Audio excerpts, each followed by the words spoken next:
Hajat sahibul bait, hajat kita semua pun dikabulkan Allah. Amin ya rabbal alamin. Bapak-bapak, hadirat yang dimakan Allah Subhanahu wa taala. Allah berfirman di dalam ayat Al-Qur'an, wal walidatu yurdi'na auladahunna haulaini kamilaini liman arada ayutimma radha'ah. Hendaklah para ibu yang masa menyusui anaknya berusahalah menyusui anaknya 2 tahun yang sempurna. Liman arada ayutimma radha'ah, bagi yang ingin menyempurnakan masa penyusuan. Ini ayat dipelajari oleh orang-orang barat. Mereka mengamalkan Al-Quran tapi tidak beriman dengan Al-Quran. Ternyata semua yang berhadir yang kita muliakan, orang yang paling tinggi IQ di dunia ini adalah orang Yahudi. Mereka menguasai semua. Mereka bagaikan remote, kita hanya televisinya. Lalu mereka memproduk susu kaleng diekspor ke dunia Islam. Lalu orang Islam disuruhnya minum susu kaleng. Padahal ulun yakin pian-pian yang tua-tua yang dulu, ini tua-tua ini pian, kita dulu minum air susu ibu. Kalau bermasalah baru tajin. Ingatlah anak tua-tua tajin. Daya imun kita bagus, daya imun kita kuat, jarang sakit. Sekarang kalau nggak diimunisasi mudah sakit. Nggak perlu, daya imun tuh sudah ada dari air susu ibu kita. Nah ini hebatnya. Lalu supaya jangan kalah bersaing, mereka harus membuat namanya bank air susu. Di negara barat ada bank air susu, tapi secara hukum Islam nggak bisa, karena itu nanti menjadi anak sesusu dan ibu sesusu, nggak boleh nikah. Kita kadang-kadang di situ. Mereka memang memahami Al-Quran, tapi mereka tidak beriman. Itu aja salah sayangnya. Kita beriman, tapi kadang-kadang nggak mengamalkan. Nah itu kalahnya kita. Nah mudahan kita kedepannya anak-anak kita kalau air susu ibunya nggak bermasalah, lebih baik kita minum air susu ibu. Tetapi ketika dibarengkan, kadang-kadang minum air susu ibunya, kadang-kadang susu kaleng, anak itu pindah ke susu kaleng. Karena susu kaleng itu enak, ada pengawetnya, ada pelezatnya. Hanya akhlak anak kita ya maaflah seperti kaleng-kaleng. Nah ini penting sama kita. Allah sudah mengatakan seperti itu. Makanya maaf, nggak perlu ada daya imun. Daya imun itu terbentuk dengan sendirinya. Tapi karena memang sudah zamannya kan lain. Nah itulah yang terjadi. Bapak-bapak hadirin yang dimuliakan Allah Subhanahu wa taala. Lalu mereka, orang-orang barat itu, mereka membuat bank air susu. Anak mereka nggak mau minum susu kaleng.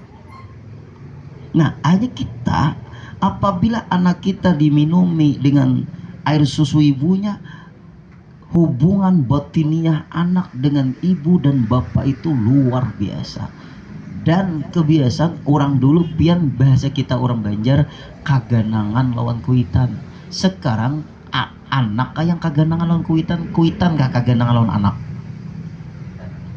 Nah kan terpaling. Dulu kita kaganangan lawan kuitan karena ada pengaruh batiniah minum air susu ibu tadi. Kayak apa keadaan mamaku, gimana keadaan abah, ngelepon. Dulu ulun pakai koin ngelepon di jalan dulu. Sekarang nggak ada lagi kan, kita bisa video call. Sekarang orang tua mengganang anak, anaknya masa bodoh dengan orang tua karena hubungan batiniahnya itu kurang.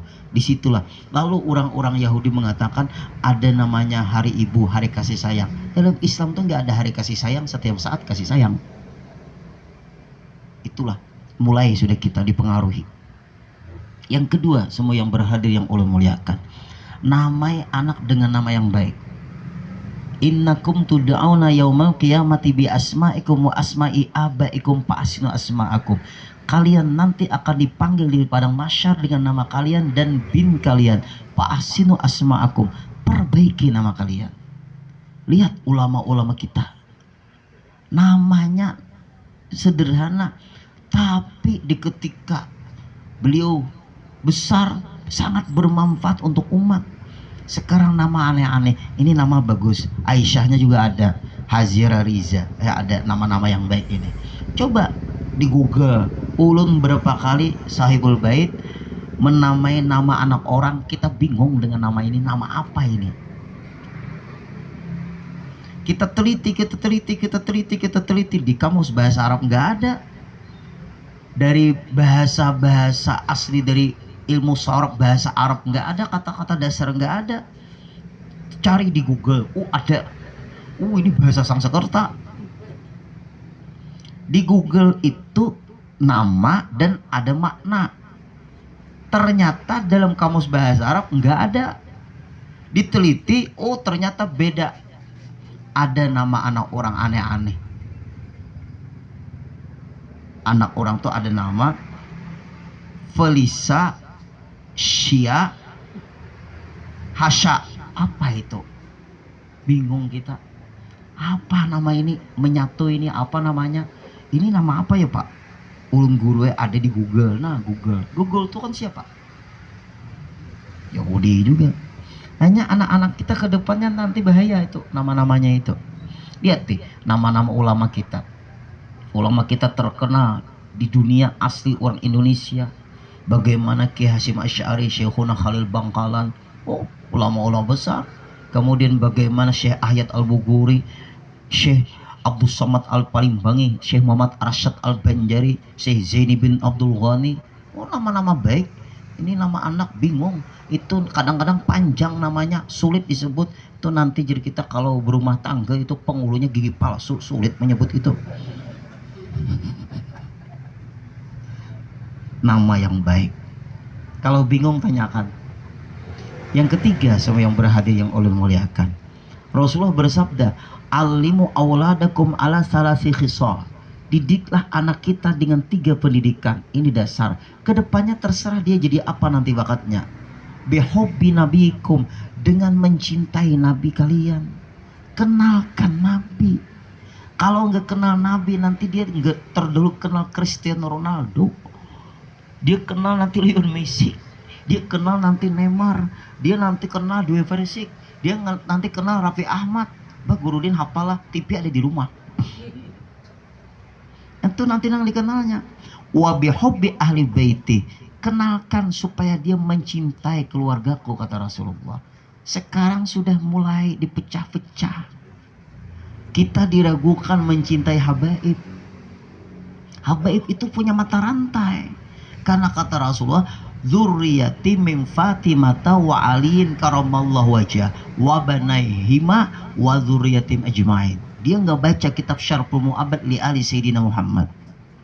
Zuriatku itu dari Fatimah Zahra kawin dengan Sayyidina Ali. Kalau zuriat kita dari laki-laki, keistimewaan Rasulullah dari perempuan. Fatimah Zahra, anak Rasulullah yang laki-laki diwafatkan oleh Allah sejak kecil.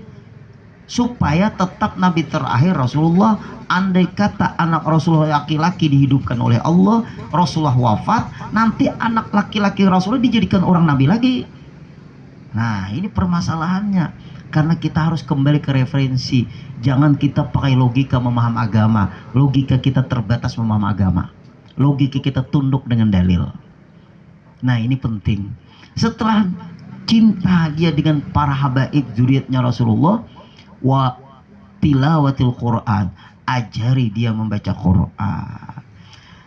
Kenapa maka Al-Quran diajarkan di nomor 3? Cinta lawan Rasulullah nomor pertama. Setelah itu zuriat Rasulullah. Karena kita di dalam sembahyang ada Allahumma sholli ala sayyidina Muhammad wa ala ali sayyidina Muhammad, itu dan atas keluargaku. Kalau kita buruk sangka dengan habaib syarifah, nanti kita enggak pantas mengucap wa ala ali sayyidina Muhammad. Nah ini masalahnya di sini. Bahkan ada hadis Nabi, taraktu fikum amrain in tamasaktum lan tadillu abada kitaballah wa itrati. Aku tinggalkan kalian 2 pusaka, apabila kalian berpegang dengan 2 pusaka itu tidak akan bakalan sesat selamanya. Apa? Kitab Allah Al-Quran, wa itrati zuriatku, kata Rasulullah. Karena rata-rata yang masuk ke Indonesia dakwah ini para habaib. Para sunan-sunan itu tuh para habaib tuh. Tapi guru sudah dipermasalahkan, yang mempermasalahkan yang masih ingusan. Yang ingusan, yang ustadz-ustadz yang sekarang-sekarang ini mempermasalahkan orang yang berkaramat. Yang sekolahnya aneh-aneh juga, yang enggak jelas sekolahnya di mana. Nah, makanya zaman sekarang orang muda mempermasalahkan orang tua. Ini zaman sekarang. Ustadz-ustadz dadakan. Guru Zaini itu kan bermasalah juga pemahamannya. Aduh, lihat. Wali Songo tuh masih dipermasalahkan juga kehabibannya. Ya Allah, sampian ini umur berapa? 25 tahun guru mempermasalahkan orang. Nah, itulah bapak-bapak yang kita harus khawatirkan di zaman kita ini. Kita akhirnya meragukan keilmuan orang terdahulu.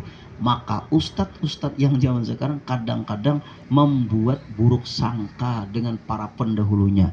Bahwa Sayyid Muhammad bin Ali al-Maliki mengatakan, asyakiyu, orang celaka itu, man kharaja an manhaji aslafihi, orang yang keluar dari jalan para pendahulunya.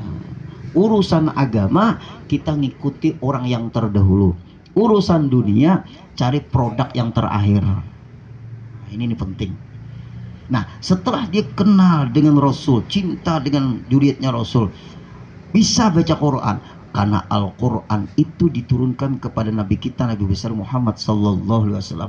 Dia akan membesarkan Al-Quran karena sudah mengenal kemana Quran itu diturunkan. Apabila mencintai Rasulullah, pasti mengagungkan, memuliakan Al-Quran. Apabila mencintai Rasulullah, pasti mencintai zuriatnya Nabi kita, Nabi besar Muhammad Sallallahu Alaihi Wasallam. Contoh kecil, pian cinta dengan istri sampean, hukumnya pian cinta dengan mertua sampean. Cara kita mencintai mertua kita, kita cintai anaknya.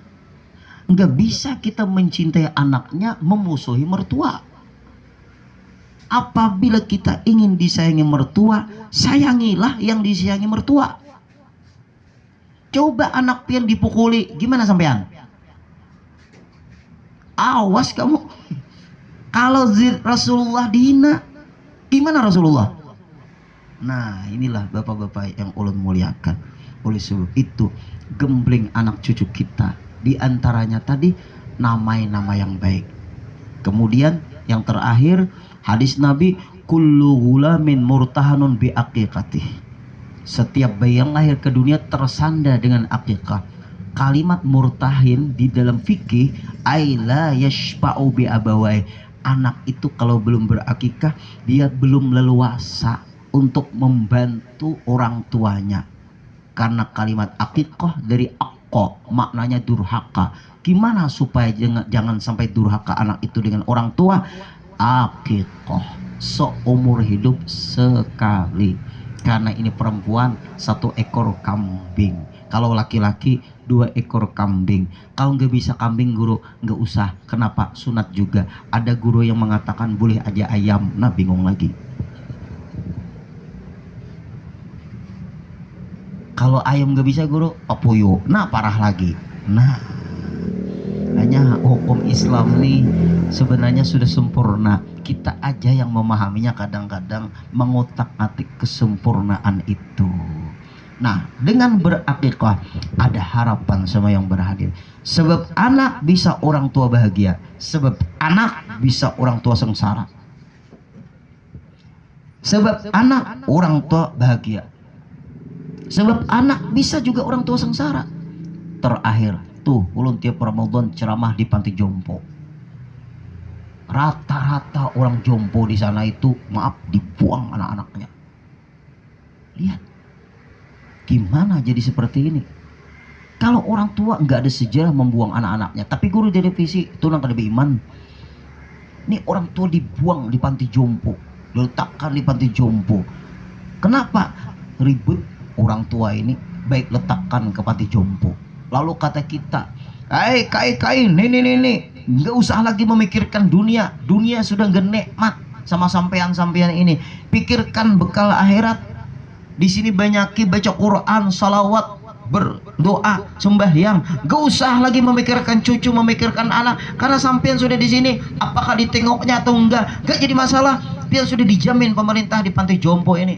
Ceramah ulun seperti itu. Sekalinya ulun tanya, "Kai, paham lah." "Ah, gua ada mendengar." Gitu. Nah, baru sadar tata ramai tutulian. Itu yang terjadi.